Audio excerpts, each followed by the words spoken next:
Assalamualaikum warahmatullahi wabarakatuh dan salam sejahtera. Nama diberi Aisyah Farhani binti Muhammad Jamil. Saya berumur 11 tahun. Saya bersekolah di Sekolah Kebahasaan Tanjung Agas, Pekan Pahang. Pada hari ini, saya akan membuat ulasan 3 buah buku. Buku yang pertama bertajuk ialah Menjaga Kesihatan. Buku ini ditulis oleh Roshamini Faisal. Buku ini diterbitkan oleh Image Bahasa Sendirian Berhad. Buku ini diterbitkan pada tahun 2009. Buku ini menceritakan tentang cara menjaga kesihatan seorang kanak-kanak yang bernama Syafiq. Ahli keluarga Syafiq selalu mengingatkan Syafiq cara menjaga kesihatan dengan betul. Contohnya, Ibu Syafiq memasak makanan yang berkhasiat. Ayahnya pula memberitahu Syafiq supaya banyakkan makan makanan yang berkhasiat. Abang dan kakaknya pula menolong Syafiq mengemas bilik supaya kelihatan bersih dan kemas. Ibunya mengingati supaya mandi sekerap mungkin, memakai wangi-wangian dan memotong kuku supaya kelihatan bersih dan kemas.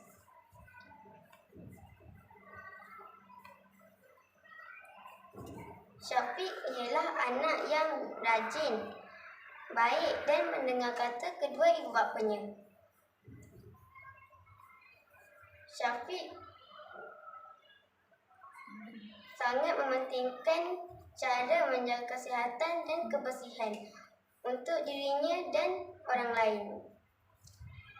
Kelebihan buku ini ialah cerita yang mudah difahami dan tulisan yang jelas dan mudah dibaca oleh pembaca. Nilai murni yang ada dalam buku ini ialah: yang pertama, kasih sayang. Contohnya, ahli keluarga Syafiq sentiasa mengingati Syafiq supaya menjaga kesihatan dan kebersihan dengan betul. Yang kedua, tolong-menolong. Contohnya, abang dan kakak Syafiq menolong Syafiq mengemas bilik supaya dijauhi serangga dan kuman, supaya kelihatan bersih dan kemas. Buku yang kedua bertajuk Memiliki Tubuh yang Sihat. Buku ini ditulis oleh Syaidah Ishak. Buku ini diterbitkan oleh Sam Synergy Sendirian Berhad. Buku ini diterbitkan pada tahun 2016. Di dalam buku ini memiliki 7 tajuk kecil. Yang pertama, tubuhku. Yang kedua, kerangka tubuh. Yang ketiga, otot tubuh. Yang keempat, pencernaan. Yang kelima, peredaran darah. Yang keenam, sistem pernafasan. Dan yang ketujuh, sistem saraf. Sistem yang paling saya minati ialah sistem peredaran darah, kerana dapat mengetahui jenis-jenis darah yang ada di dalam tubuh kita. Organ jantung perlu ada dalam tubuh kita untuk bernafas. Kelebihan buku ini ialah gambar dan tulisan yang berwarna-warni serta sifat kulit buku yang tebal. Buku ini mempunyai 72 halaman muka surat. Pengajaran yang ada dalam buku ini ialah kita dapat mengetahui lebih lanjut tentang pengetahuan sains tentang diri kita, iaitu tubuh badan kita. Buku yang ketiga bertajuk ialah Hari-Hari Perayaan Masyarakat Malaysia.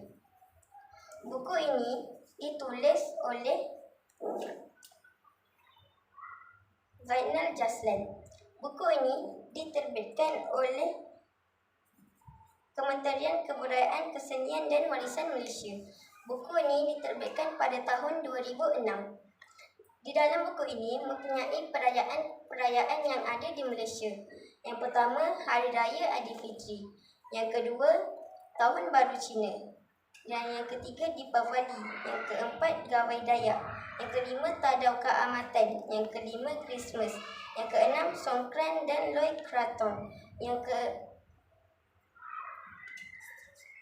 Dan yang seterusnya, upacara menguji pantai. Perayaan kaum lain iaitu Taipusam, Pongal, Hari Wasaki, Hari Wesak, Festival Perahu Naga, Festival Kuih Bulan dan Festival San Pedro. Antara perayaan-perayaan yang ada dalam buku ini, yang paling saya minati ialah Hari Raya Aidilfitri. Hari Raya Aidilfitri disambut oleh orang Islam. Sebelum menyambut Hari Raya, orang Islam akan berpuasa selama 1 bulan.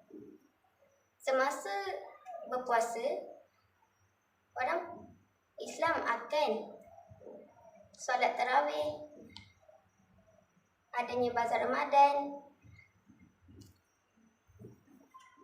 membuka puasa dan lainnya. Semasa hari terakhir berpuasa, orang Islam akan melihat anak bulan. Semasa hari raya, orang Islam akan membuat juadah makanan, iaitu lemang, sate, ketupat, nasi impit, kuih raya dan sebagainya. Makanan itu tiada di hari kebiasaannya. Kelebihan buku ini ialah gambar yang mudah difahami dan tulisan yang jelas dan senang untuk membaca buku ini. Antara ketiga-tiga buku ini, yang paling saya minati ialah Hari-Hari Perayaan Masyarakat Malaysia, kerana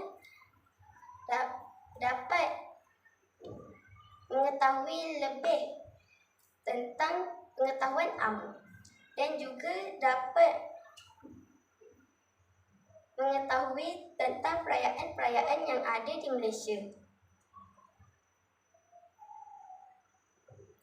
Sekian, terima kasih. Okey, baiklah Adik Aisyah. Terima kasih di atas ketiga-tiga ulasan buku yang Adik Aisyah cerita tadi. Okey, soalan cikgu ada 2 soalan ya. Soalan yang pertama. Okey, berdasarkan buku yang pertama iaitu buku cerita menjaga kesihatan. Okey, soalannya siapakah watak yang Adik Aisyah paling minati dalam buku cerita tersebut? Watak yang paling saya minati dalam buku ini ialah Syafiq. Kerana Syafiq ialah anak yang rajin dan mendengar kata kedua ibu bapanya. Syafiq sangat mementingkan cara menjaga kesihatan dan kebersihan. Di sekolah, Syafiq sentiasa mendengar kata guru dan baik kepada rakan-rakannya. Okey, soalan yang kedua berdasarkan buku yang kedua. Okey, di mana buku bertajuk Memiliki Tubuh yang Sihat. Okey, soalannya ialah apakah pengajaran yang boleh para pembaca perolehi daripada buku tersebut? Pengajaran yang ada dalam buku ini ialah memberitahu kita tentang tubuh badan kita, seperti kerangka tubuh, pencernaan, peredaran darah dan sebagainya. Ini juga kita dapat mengetahui lebih apa yang ada dalam tubuh kita. Okey, baiklah adik Okey, soalan yang terakhir. Daripada cikgu. Terkejut ni. Soalan ni tak ada dalam bukan berdasarkan buku. Okey, soalannya. Apa hobi Aisyah? Hobi saya ialah membaca buku setiap hari. Kerana ketika saya membaca buku, saya dapat mengetahui lebih lanjut tentang apa yang ada di dalam buku. Okey, baiklah Aisyah. Terima kasih atas jawapan-jawapan dan ulasan buku yang Adik Aisyah beritahu. Okey, sekian. Terima kasih daripada cikgu. Sama-sama.